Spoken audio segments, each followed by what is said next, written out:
오늘 이 자리에 오신 여러분 모두를 사랑하고 축복합니다. 우리 옆 사람하고 인사하겠습니다. 사랑합니다. 축복합니다.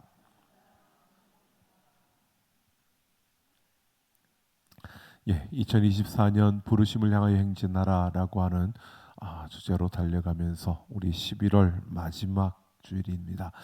전적으로 의탁하라라고 하는 주제로 나아가는 가운데 오늘 마지막 충성되고 지혜 있는 종이라라고 하는 제목으로 마지막 때를 지혜롭게 살아가는 애는 그러한 청지기의 자세를 어떠해야 하는가라는 것을 우리가 함께 살펴보려고 합니다. 오늘 45절 말씀을 보면 충성되고 지혜 있는 종이 되어 주인에게 그 집 사람들을 맡아 때를 따라 양식을 나눠줄 자가 누구냐라고 이렇게 묻고 있습니다. 이것을 한마디로 누가 충성되고 지혜 있는 종이냐라고 이렇게 묻고 있는 겁니다. 여러분, 이 질문을 하게 된 지금 이 질문을 이야기하고 있는 이 이유가 있습니다. 그 당시에 상황적인 이유가 있는데 그 당시 성도들 1세기 바로 그 당시의 성도들의 입장에서 봤을 때 예수님께서 승천하시면서 곧 오신다고 약속하셨습니다. 그런데 그들이 예수님이 다시 오실 것을 손꼽아 기다리는데 그 예수님이 금방 오시질 않는 겁니다. 재림하신다 했는데 그 예수님 다시 오신다는 그 모습이 드러나지 않고 그 시간이 지나가는 겁니다. 그러면서 사람들의 그 마음 속에 생각 속에 혼란이 찾아온 겁니다. 예수님이 오신다고 약속하셨는데 오시지 않으니까 그들이 살아있을 동안에 분명히 오실 것이라고 생각했는데 그렇게 되지 않으니까 사람들의 믿음이 흔들리기 시작하는 겁니다. 베드로후서 3장 9절을 보면 베드로는 더 많은 사람의 구원을 위해서 재림이 늦어진다라고 그렇게 답을 하는 겁니다. 그런데 이 답이 그럴듯하기는 하지만 실상에서 그 힘들고 어려운 가운데 주님이 빨리 다시 왔으면 좋겠다라고 기대하는 그 사람들에게는 이것이 답이 될 수가 없는 답이었습니다. 그래서 제자들도 종종 이 복음서를 보다 보면 그때가 언제이니까라고 묻는 이 모습들을 보여줍니다. 바로 마지막 그날이 우리에게 임한다고 하는데 그날이 언제인지 궁금해할 수밖에 없는 것이 그들의 모습이었다는 것입니다. 자, 그랬을 때 이 제자들 또한 이렇게 그때가 언제니까라고 이렇게 궁금해할 때 그 마지막 날이 언제인가 궁금해하는 그러한 그들에게 예수님께서 몇 가지의 예를 들어서 그들에게 설명해 주시는 이 장면을 보여주고 있습니다.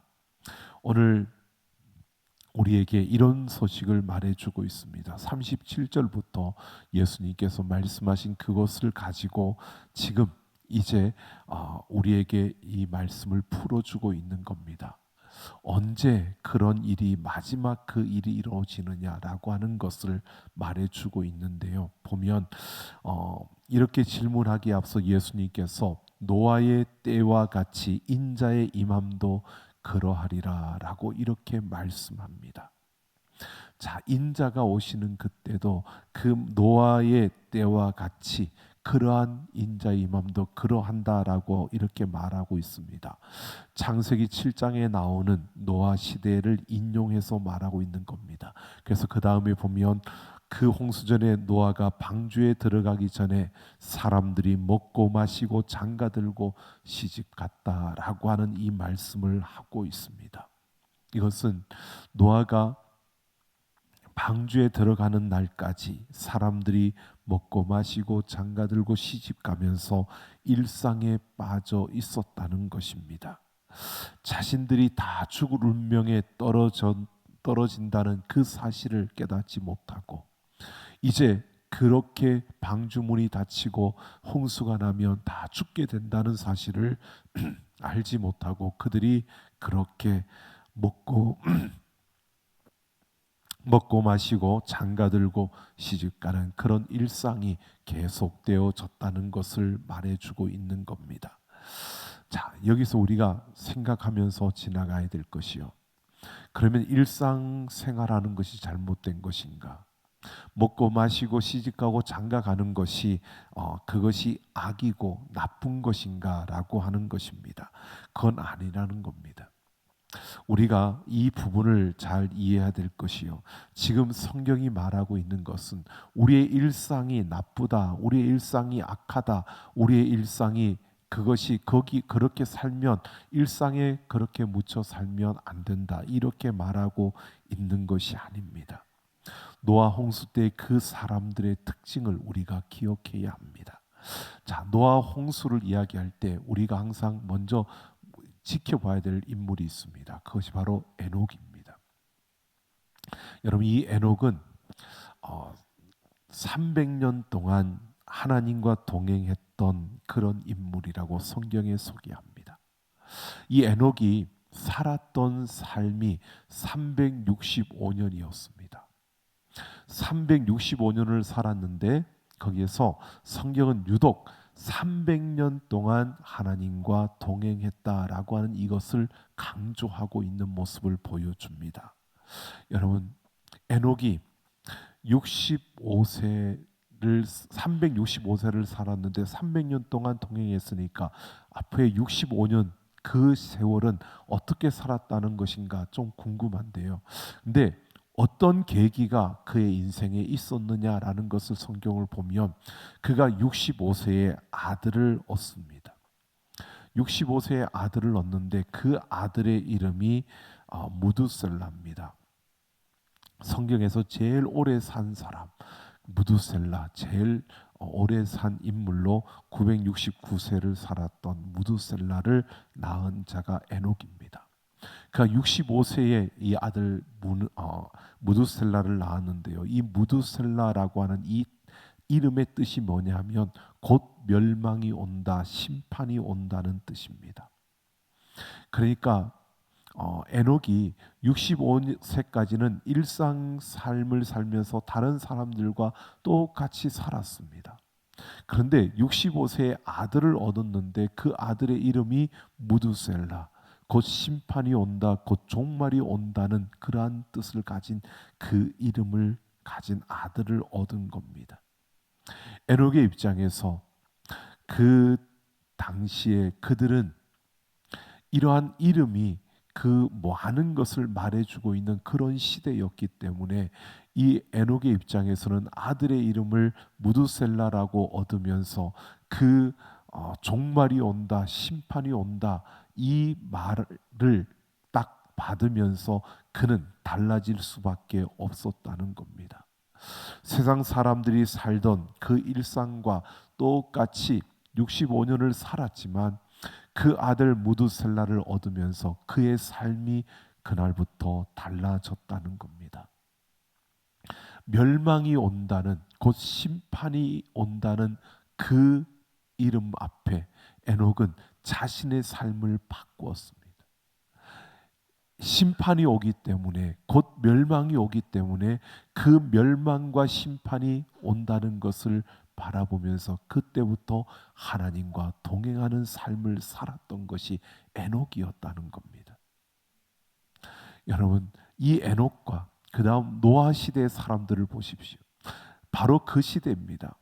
에녹이 그렇게 동행하며 살았고 무두셀라가 969세, 그가 바로 그 969세를 사는 그 때에 그 노아를 낳고 그가 살았던 그 시절이 바로 이 노아의 심판이 이루어졌던 그러한 때임을 우리는 볼 수 있습니다.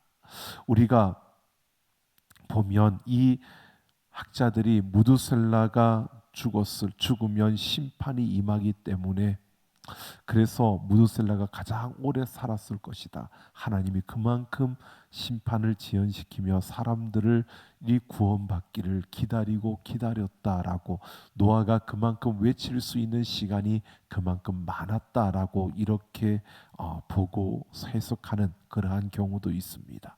근데 그가 죽던 해에 홍수가 터지고 하나님의 심판이 임한 겁니다. 여러분, 우리가 생각해 보면 에녹과 이 노아 홍수가 터졌을 때 사람들의 그 먹고 마시고 시집가고 장가가던 사람들, 그들과의 차이가 무엇인지를 우리는 분명히 봐야 합니다. 똑같은 그 시대였습니다. 그런데 에녹은 곧 심판이 온다, 곧 멸망이 온다는 그 아들의 이름 앞에서 그는 그 순간을 기점으로 하나님과 동행하는 삶을 살았고요. 노아가 그렇게 외쳤습니다. 하나님의 심판이 임한다고, 홍수가 나고 이 하나님의 심판이 임한다고 외치는 그 노아의 외침에 사람들은 아무런 반응을 하지 않았습니다. 여러분, 먹고 마시고 시집가고 장가가는 거, 이게 잘못됐다는 것이 아닙니다. 에녹도 똑같이 먹고 마시고 시집가고 장가가고 그렇게 살았습니다. 일상의 삶을 살았습니다. 다른 것이 있다면 그의 삶은 하나님의 심판이 임하고 하나님의 그 멸망, 하나님이 주관하시는 멸망이 이 땅에 온다라고, 곧 심판이 임한다는 그 메시지 앞에서 자신의 삶을 돌이켜 하나님과 동행하는 자가 에녹이었고요. 그 심판의 메시지 앞에서 아무렇지도 않게 그저 살던 대로 살아가던 그 인생이 바로 그 멸망한 자들이었다는 사실입니다. 여러분, 일상이 잘못된 것이 아니라 그 일상만을 인생의 목적으로 삼고 살아가는 것, 이것이 잘못되었다는 겁니다. 중요한 것은 방향성입니다. 심판의 메시지를 듣고 하나님께로 돌이켜서 하나님과 동행하는 이는 죽음을 보지 아니하고 하늘나라로 옮겨진 에녹이었고요. 그 심판의 메시지를 들으면서도 그저 먹고 마시고 일상에 젖어 있던 이들, 여러분, 우리가 한번 생각해 보십시오. 우리가 먹고 마시고 일상의 삶, 가정을 이루고 자녀를 낳고 살아가는 그 모든 삶들이 우리에게 소중합니다. 소중하지 않은 게 아닙니다. 그런데 그것이 전부라고 생각하면, 내가 좋은 사람 만나서 결혼하는 것, 이게 내 인생의 전부라고 생각한다면, 여러분, 그것은 굉장히 위험한 겁니다. 오늘 우리는 그러한 일상이 필요 없다는 게 아니라 그 일상이 우리에게 정말 필요하고 우리에겐 정말 소중한 건데, 그보다 더 중요한 것이 우리 인생의 방향이라는 겁니다. 우리가 하나님께로 향하여 있느냐, 그 하나님과 함께하고 있느냐, 그 하나님과 함께 달려가고 있느냐가 우리에게는 너무나 중요하다는 겁니다. 하나님과 함께 동행하는 것, 내 인생이 어디로 향하여 서 있느냐가 우리에게는 참으로 중요하다는 겁니다. 그 하나님과 함께하지 않는 노아 시대의 그 사람들, 끊임없는 그 경고 앞에서도 준비하지 않고 그들은 자신들이 먹고 마시고 자신들의 보기에 좋은 대로 행하였던 그 삶을 살 수밖에 없었던 겁니다. 여러분, 오늘 우리는 어떤 걸음을 걸어가고 있습니까? 우리가 전적으로 하나님을 의탁한다라고 하는 것은요, 우리의 걸음 속에서 우리의 방향이 어디로 서 있는지를 보아야 합니다. 취직도 해야 되고 좋은 직장도 가져야 되고 여러분 좋은 가정도 이루어야 되고 자녀도 낳고 우리가 살아가는 것, 정말 우리에게 소중한 그러한 순간들입니다. 그런데 그 모든 시간 속에 내 힘으로, 내 노력으로, 내 욕망으로 쫓아가느냐 아니면 하나님과 함께 하느냐, 여러분 이것은 너무나 중요한 겁니다.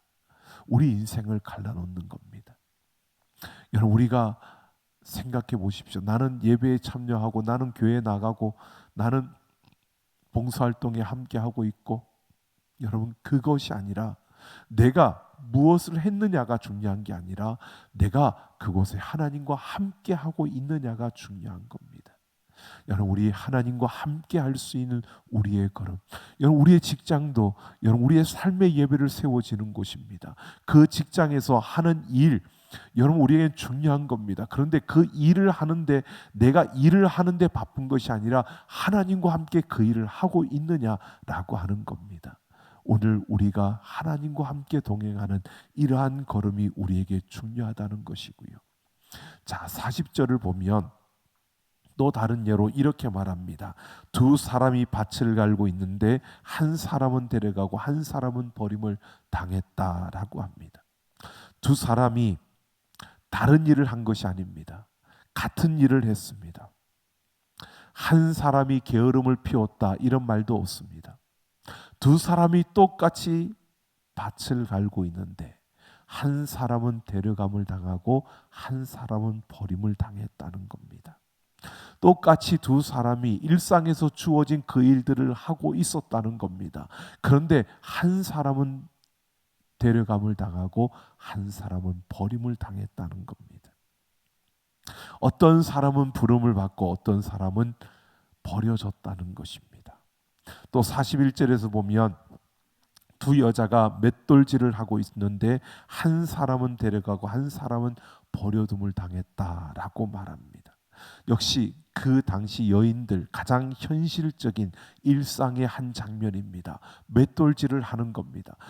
누가 열심히 하고 누가 게으르게 하고 이 말이 아닙니다. 두 사람이 똑같이 일상의 삶을 사는데 한 사람은 데려가고 한 사람은 버림을 당했다는 겁니다. 여러분, 왜 데려가고 왜 버림을 당했을까? 우리가 그것을 보지 못하지만 지금 앞에서 이야기했던 노아의 이야기를 보면 분명한 것이요, 그 하나님께서는 그 기준을 가지고 있다는 겁니다. 자, 그런데 이 예정을 말하면서 우리에게 말하고자 하는 결론이 42절에서 이렇게 말합니다. 깨어 있으라, 어느 날에 너희 주가 임할는지 너희가 알지 못함이니라. 깨어 있으라는 겁니다. 여러분, 깨어 있으라라고 하는 것을 왜 깨어 있어야 되느냐? 당연히 우리가 아는 것처럼 예수님이 언제 오실지 모르기 때문에, 예수님이 오시는 인자의 그 임함은 언제일지 모르기 때문에 깨어 있어야 한다는 겁니다. 분명 36절에 보면 그때와 그 시는 오직 아버지만 아신다라고 말씀하고 있습니다.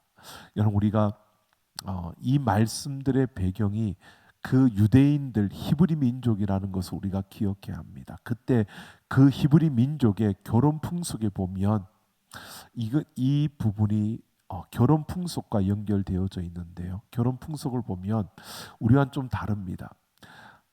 아버지가 중매장입니다. 아버지들이 중매장이고, 그래서 결혼을 하게 되면, 약속을 하고 결혼하게 되면 먼저 남자가 아버지와 함께 여자 집을 가서 혼인 그 약속을 합니다. 그러면 이미 우리는 정혼이라고 성경은 말하기도 하는데 이미 결혼이 된 겁니다. 하지만 같이 사는 게 아니라 그렇게 결혼을 하고 혼인식을 합니다. 그 다음에 거기서 신랑과 아버지는 돌아옵니다. 자기 집으로. 그리고 약 1년이라는 시간 동안 신랑은 신부를 맞이할 준비를 하는 겁니다.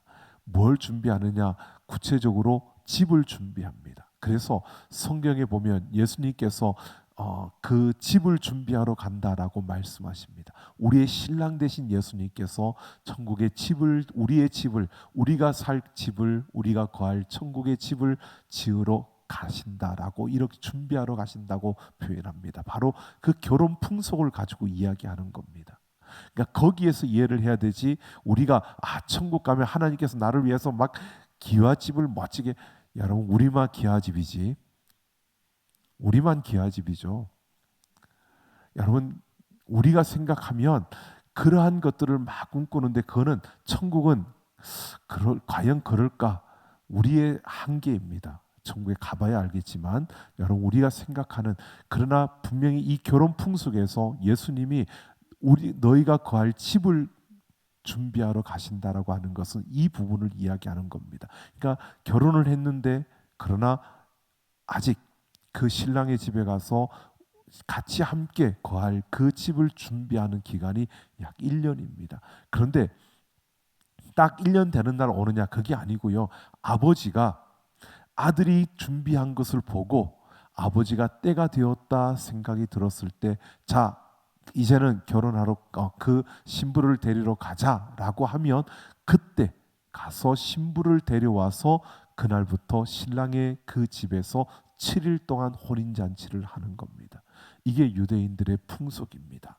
바로 지금 그것을 준비하는 이 모습들을 보여주고 있는 겁니다. 지금 이렇게 신랑과 신부 바로 그러한 모습을 우리에게 보여주고 있는데요.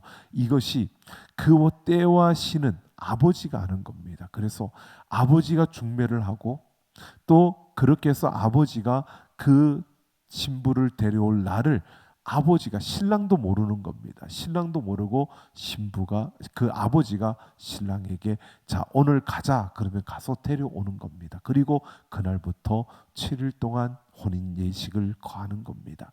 자, 그때와 그 시는 아버지만 아는 겁니다. 그래서 깨어 있어야 한다는 겁니다. 그래서 준비하고 있어야 한다는 겁니다. 이 깨어 있다라고 하는 것을요, 어떤 것이 깨어 있는 것인가? 오늘 성경은 우리에게 이것을 말해주고 있는 겁니다. 앞에서 이야기하고 있는 세 가지, 노아의 이야기와 밭 가는 사람, 맷돌질하는 여인, 이 세 가지의 공통적인 것이 뭐냐면 우리의 일상이라는 겁니다. 우리의 삶, 지금 이 땅에서 살아가는 우리의 일상을 이야기하고 있는 겁니다. 그 일상의 현장에서 그 때를 준비하고 있어야 한다는 것을 말해주고 있는 겁니다. 여러분, 주님 다시 오시는 그날을 우리가 바라고 소망하는데요. 그날을 소망한다면 우리의 일상에서 우리가 깨어 있어야 한다는 것을 말해주고 있는 겁니다. 일상에 몰두하고 살아가다가 깨어 있지 못하는, 즉 하나님과 동행하지 못하는 그러한 가운데서는 우리가 노아 시대의 사람들처럼 그렇게 우리는 멸망할 수밖에 없는 그러한 모습이 되고 만다는 것입니다.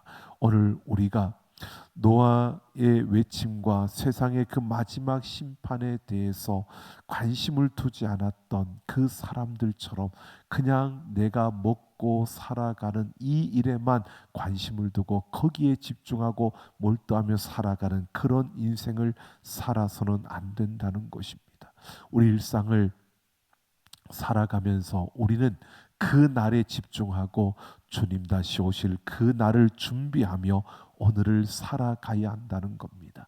우리 일상의 현장에서 주님 다시 오실 그 길을 준비하며 그 날을 바라보면서 우리는 살아가야 한다는 것입니다.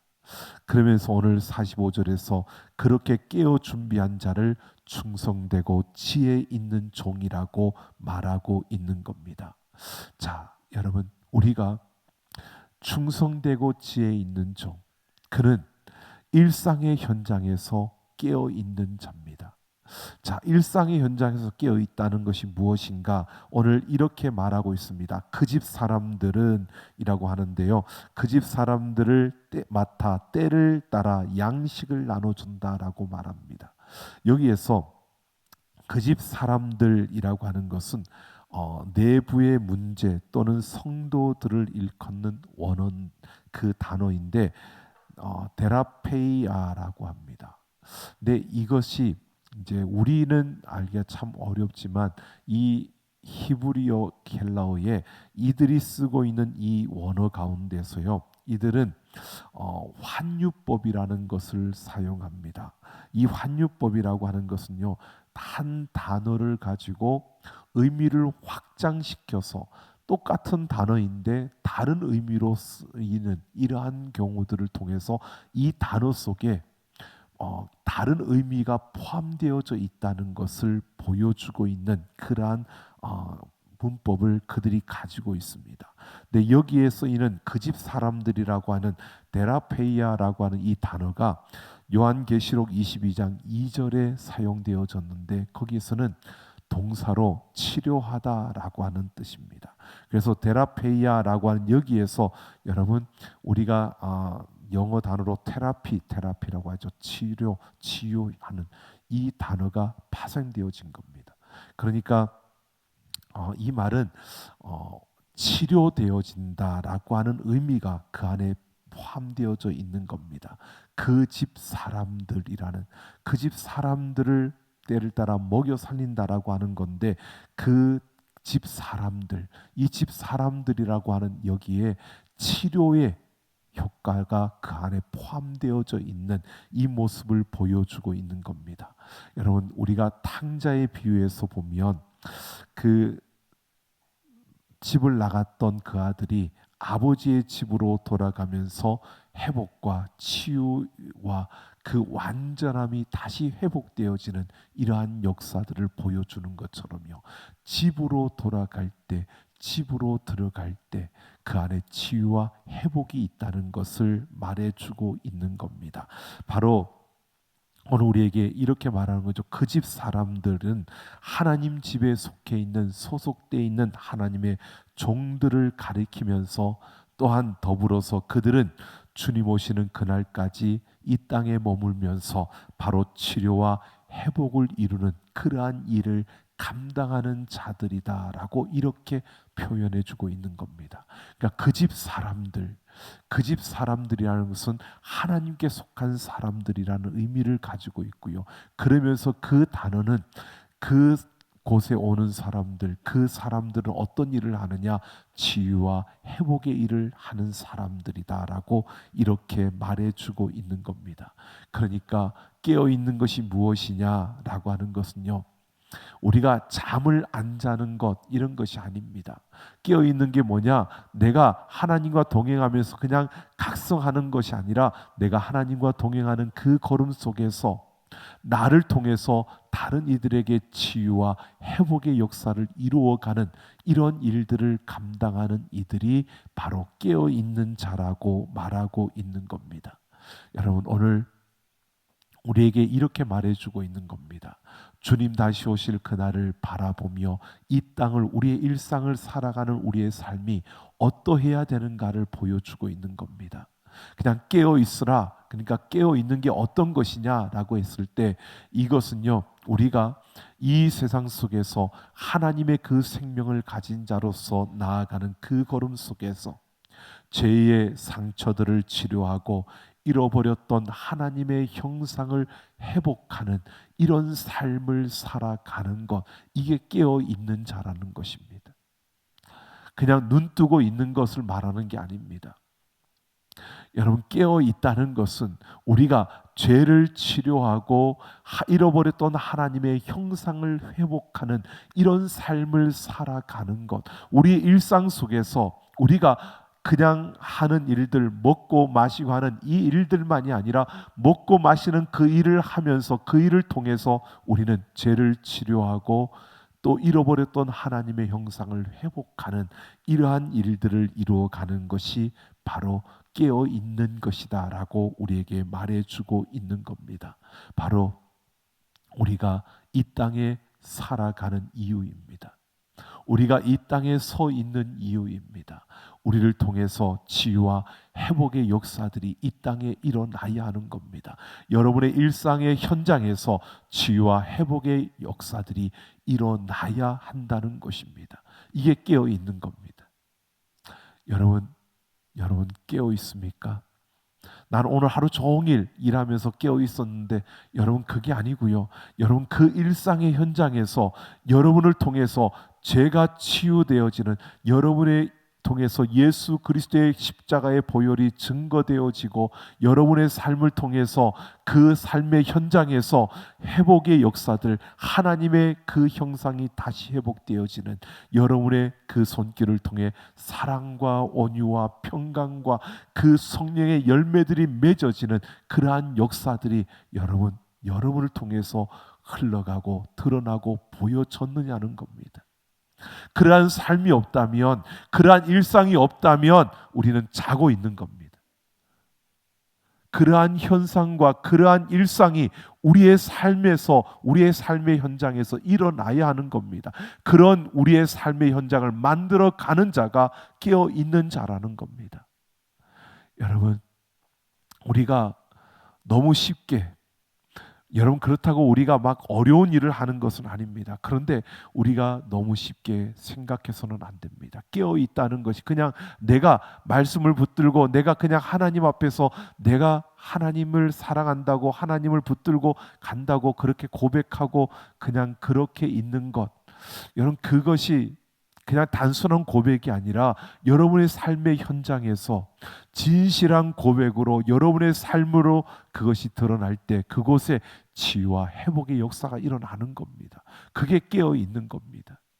그냥 형식적으로 우리가 가식적으로 그냥 그러나 보다 그러고 그냥 하는 일에 묶여서 그냥 달려간다면, 그러다가 내가 그리스도인이지 하고 잠깐 멈춰서 그때만 잠깐 생각하고 또 그냥 일에 집중하여 달려간다면, 내가 어떤 일을 하고 내가 어떻게 많은 열매를 맺고 내가 어떤 많은 성과를 거두고 여러분 거기에만 우리가 몰두한다면 우리는 깨어 있는 게 아닐 겁니다.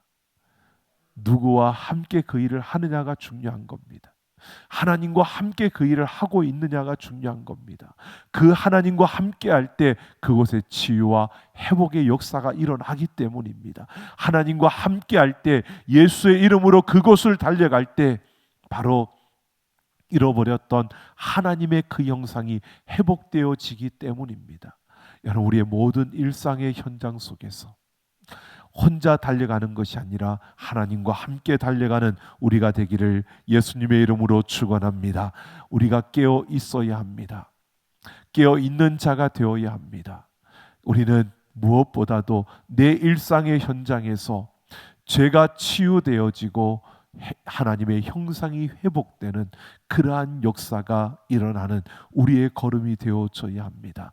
주님 다시 오시는 그날까지, 우리의 생명이 완성되어지는 그날까지 여러분 우리는 우리에게 주어진 생명을 붙들고 우리의 일상의 그 현장에서 그 생명을 드러내며 그 생명을 보여주며 내가 하나님과 함께하고 있다는 것을 드러내며 살아가는 우리의 삶이 되기를 소망합니다. 그런 삶이 되기를 원합니다. 여러분 보십시오. 세상은 우리를 얼마나 많이 유혹하고 미혹하는지 모릅니다. 우리가 이것을 놓쳐버리면, 깨어있지 못하면 보십시오.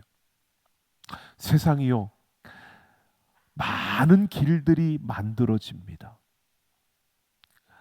우리가 판단을 잃어버립니다. 세상이 그러니까, 많은 사람들이 그렇게 가니까, 셀럽들이 그렇게 하니까 그게 그렇게 해도 되는 것처럼, 여러분 우리가 생각해 보십시오. 혼전순결이라고 하는 것을 참 강조하고 그것을 많이 했던 그런 시대가 점점 흐려집니다. 이제는 혼수라고 말합니다. 결혼 전에 임신하는 것을 혼수라고 말하는 그런 시대, 그런 사회가 되었습니다. 그런데 이게 교회 안에서도 자연스럽게 이야기를 합니다. 권사님들이 자녀들이 결혼하는데 이미 임신한 것을 그냥 혼수를 미리 더 좋은 혼수를 해왔다고 그렇게 부끄럽지도 않게 이야기를 합니다. 그 정말 부끄러운 건데 부끄럽지도 않게 그 이야기를 합니다. 여러분 이제 결혼하지 않고 애를 낳아서 지금 뭐 연예인이 그것 때문에 문제가 이야기를 하죠. 근데 보십시오. 셀럽들이 그렇게 하면 마치 모든 사람들이 그렇게 해도 되는 것처럼 결혼하지 않고 정자를 기증받아서 애를 낳은 그러한 사람, 그 생명, 여러분, 그런데 그것을 마치 이 사회는 다 그렇게 해도 되는 것처럼, 그게 바른 길인 것처럼 그 또한 하나의 길이라고 말하면서 그 길을 놓았는데, 그리스도인들이요, 아무런 생각 없이 세상이 그 길도 길인데 그리고 따라가려고 하는 겁니다. 쫓아갑니다. 그 길이 맞는 것이라고 착각하면 안 된다는 겁니다. 그 길은 잘못된 길입니다. 오늘 우리는 분명히 보아야 합니다. 우리가 그 생명은 귀하지만 그 과정 속에서 잘못된 과정으로 그 길을 걸어가는 것이 바른 것이라고 착각하면 안 된다는 겁니다. 그게 깨어있는 자의 모습은 아니라는 겁니다. 깨어있다면 그 길은 잘못된 길이라고 우리가 분명히 판단하고 그 길로 들어서서는 안 된다는 겁니다. 우리의 욕심과 욕망을 쫓아서 살아가는 세상의 모습들이요. 오늘 우리는 이 세대는 그렇게 보여지잖아요. 셀럽들이 그렇게 하면 그것은 다 다른 사람들 쫓아갑니다. 그런데 안타까운 것은 그리스도인이라고 말하면서도 쫓아갑니다. 그러면 어때 그러고요? 아니요. 우리는 아니라는 겁니다. 깨어 있어야 된다는 겁니다.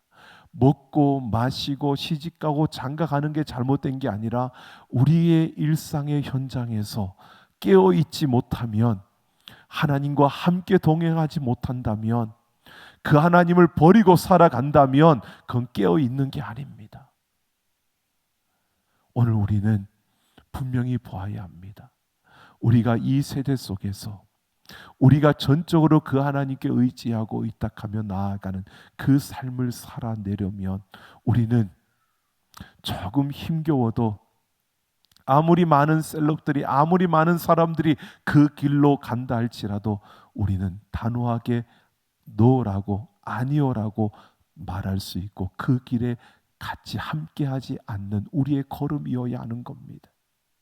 오늘 우리가 분명히 그 길을, 우리는 죄를 용서하고 그 죄를 치료하며 하나님의 형상을 회복하는 우리의 일상 속에서 우리가 예수 그리스도의 그 생명으로 살아가는 우리의 걸음이어야 한다는 것입니다. 오늘 이 세대가 너무나 많은 것으로 우리를 유혹하고 우리를 공격합니다. 그 가운데서도 우리는 지켜내야 하고 또 지켜져야 하고 그 하나님과 함께하는 우리의 걸음, 깨어있는 자들이 되시기를 예수님의 이름으로 축원합니다.